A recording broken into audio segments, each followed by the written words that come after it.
yaralı köyden gelenler, sizden bir hayırlı haber ey Müslümanlar.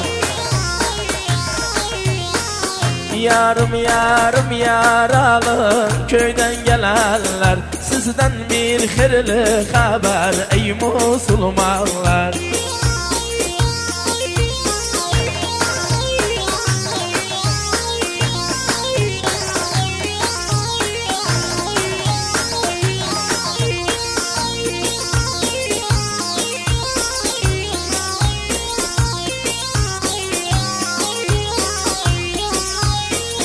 Koy gelsin sorulmanı, yarı görenler, sevdada yorulmanı ey Müslümanlar.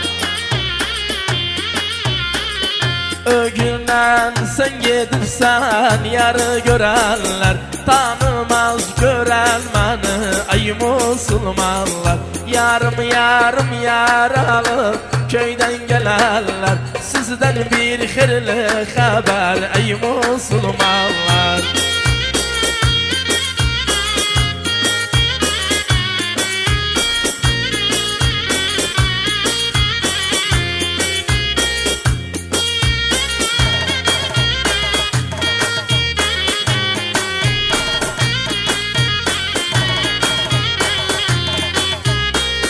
Gözleri uyar bağıdı, yarı görenler, kiprigi bulağıdı hey Müslümanlar. Degme yetim gevline, yarı görenler, Allahi odağıdı ey Müslümanlar.